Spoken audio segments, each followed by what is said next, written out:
Kevin Vaughan-Smith, Hale & Associates. I'm continually surprised about the level to which we're prepared to guess in client situations. I'd really like to try and encourage people to reach a new level of inquisitiveness, even over some of the simplest ideas.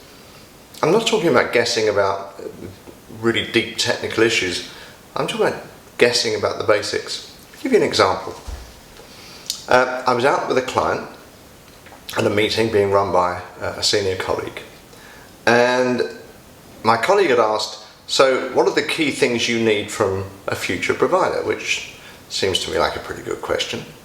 And the client started saying, well, we're going to need insight.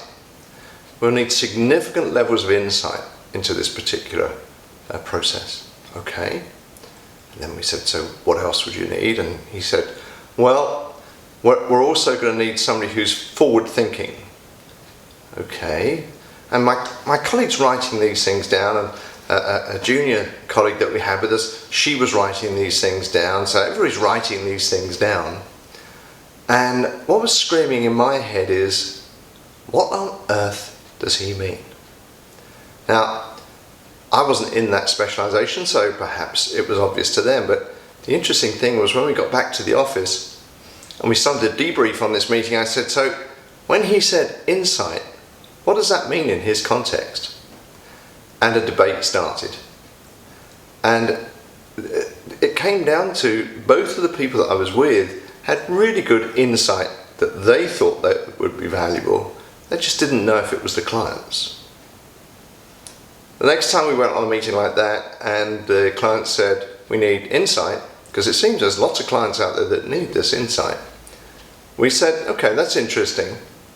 Happy to try and provide insight, but just so we do it in the right way, can you help us? When you say insight, what does that mean in your context?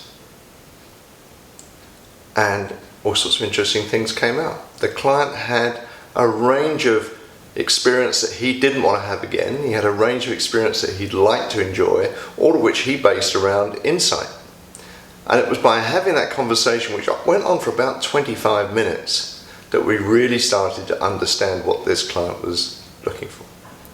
So I use that example, but you can think of so many times when we all come away, because the language we use is common, assuming that the interpretation of that language is common as well. And it's in understanding and becoming inquisitive around simple terms that are meaningful to our clients that we can start to build really good understanding and trust. I've been working with clients on these kind of issues for many years, and if I can help your organisation in any way, do please email me or give me a call. It's kevinvs@haleandassociates.com. I look forward to hearing from you.